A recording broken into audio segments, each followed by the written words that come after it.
નમસ્કાર મિત્રો, આજના સમાચારમાં તમારું સ્વાગત છે। દેશ, દુનિયા અને ગુજરાતના તાજા, મોટા અને સૌથી મહત્વના સમાચાર જાણીએ તે પહેલાં તમે ચેનલમાં નવા હોય તો ચેનલને જરૂરથી સબસ્ક્રાઇબ કરી અને વિડીયોને લાઇક કરી દેજો।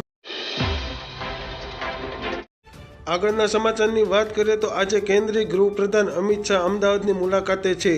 ત્યારે આજે અમદાવાદના GMDC ગ્રાઉન્ડમાં PM સ્વનિધિ સંમેલનમાં હાજરી આપી છે। તેમજ તેમણે સભાને સંબોધતા કરતાં જણાવ્યું કે ગરીબોને 2029 સુધી અનાજ મફતમાં મળતું રહેશે તેવી વાત કહી છે।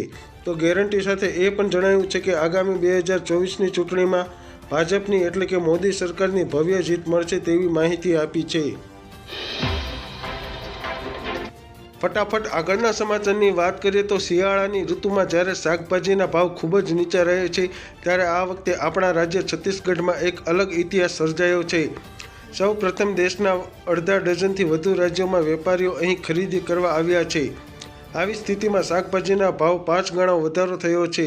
ત્યારે અનેક શાકભાજીના ભાવ ₹100ને વટાવી ગયા છે। સામાન્ય રીતે આ શાકભાજીના ભાવ આ સિઝનમાં 20 થી 40 રૂપિયાની વચ્ચે રહે છે, પરંતુ પ્રથમ વખત ભાવ આસમાને પહોંચ્યા છે।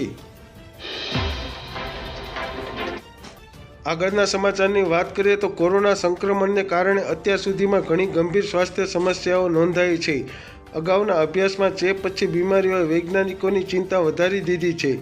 ફરી એકવાર કોરોનાનો ખતરો વૈશ્વિક સ્તરે ઝડપથી વધતો જોવા મળી રહ્યો છે। ઓમિક્રોનના નવા સબ વેરિયન્ટ JN.1 વેરિયન્ટને કારણે ચીન, સિંગાપોર, ભારત સહિત ઘણા દેશોમાં ચેપના કેસમાં વધારો થયો છે।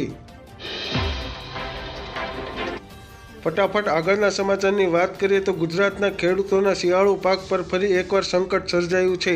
મુશ્કેલી ભર્યા કમોસમી વરસાદને લઈ અંબાલાલ પટેલે ફરી એકવાર આગાહી કરી છે।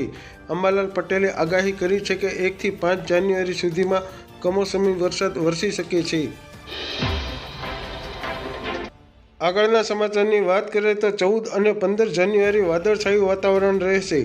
જી હા દર્શક મિત્રો, જાન્યુઆરીમાં કાતિલ ઠંડીનો ચમકારો જોવા મળી શકે છે। 5 અને 6 જાન્યુઆરી રાજ્યના વાતાવરણમાં પલટો આવશે, એટલે કે વાદળછાયું વાતાવરણ રહેશે। 10 થી 13 જાન્યુઆરી પણ વાતાવરણમાં નરમાશ જોવા મળી શકે છે। જોકે 11 જાન્યુઆરી રાજ્યમાં ઠંડીનો ચમકારો વધશે। ત્યારે હવામાન શાસ્ત્રી અંબાલાલ પટેલે ખાસ જણાવ્યું છે કે ઉત્તરાયણ ઉપર વાદળછાયું વાતાવરણ રહેવાની શક્યતા છે। 15 જાન્યુઆરીની મધ્યરાત્રિએ પવનનું જોર રહેશે અને 16 અને 17 જાન્યુઆરીના રોજ પવન વધુ રહેશે। 14 અને 15 જાન્યુઆરી વાદળછાયું વાતાવરણ રહેશે।